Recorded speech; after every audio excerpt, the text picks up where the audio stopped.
Die Habsburger Monarchie, die ich nun nenne, steht mit dem Heiligen Römischen Reich auf der einen Seite und da gibt es noch die Republik Venedig.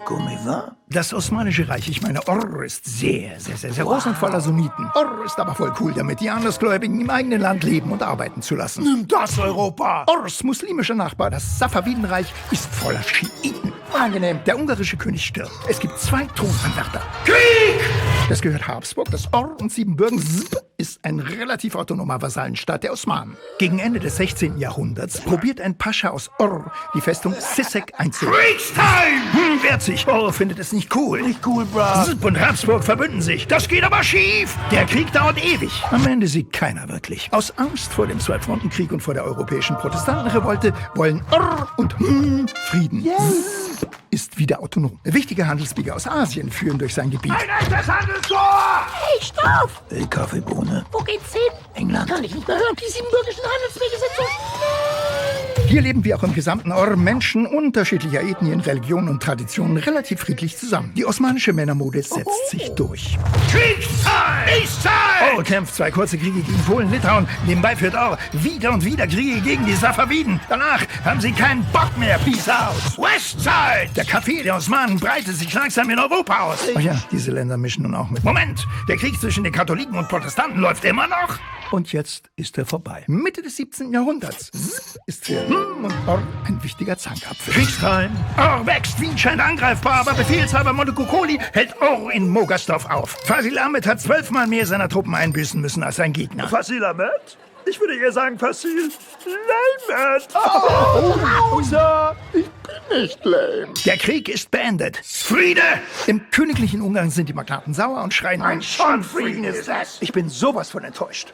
Möchte ihre Rechte einschränken und den Katholizismus mit Gewalt durchsetzen. Die ungarischen Magnaten verschwören sich mit Frankreich, Venedig und Aber Habsburg deckt die Verschwörung mit Hilfe von Spionen auf, lässt ihre Anführer töten und hebt die ungarische Verfassung auf. Der Widerstand der Magnaten lebt aber fort. Ihr werdet uns niemals kleinkriegen. Wir sind schließlich die Magnaten, ne?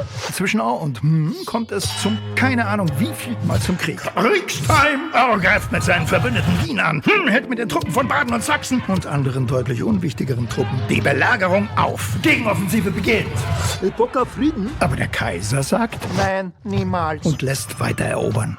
Die Heilige Liga wird gegründet und das erste Wiener Kaffeehaus eröffnet. Hallo, mein Name ist Rika Doch und ich will diese Falster. 2 Frontenkrieg. Während Truppen gegen kämpfen, plündern Franzosen etliche Städte. Schickt den größten Teil ihres Heeres nach Westen. Derweil erobert der Türken Louis Like a boat! alles Mögliche auf dem Balkan.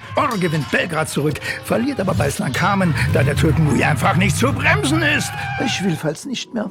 Frankreich dreht den Rückzug an, verwüstet jedoch auf dem Rückweg Durlach und andere deutlich unwichtigere Städtchen drumherum. Bei Center gewinnt gegen ein großer Sieg. Für den Friedensvertrag wird extra ein Gebäude mit 4 Türen gebaut, damit die Delegierten als Gleichrangige auch gleichzeitig eintreten können. Und es gibt Frieden. Wie schön. Das war perfekt. Kannst du es genauso wieder machen? Entschuldigung, ist das scheiße. Ich meine, da versteht ja kein Mensch, was soll eine langsam... Christian, es war perfekt. Kannst du es genauso wieder machen? Wir machen es genau. Hier geht es nur um die scheiß Geschwindigkeit. Wenn es Ihnen zu schnell ist, dann können Sie vielleicht auch in ein Museum gehen. Ach so, ins Badische Landesmuseum. Dort gibt es ab dem 19. Oktober eine Ausstellung namens Kaiser und Sultan, welches zufälligerweise genau dasselbe Thema behandelt. Was für ein Zufall. Nee, das ist kein Zufall. Das hier steht im Text. Ja, ich weiß. Den habe ich auch geschrieben. Bin sehr stolz. Halt die Schnauze jetzt.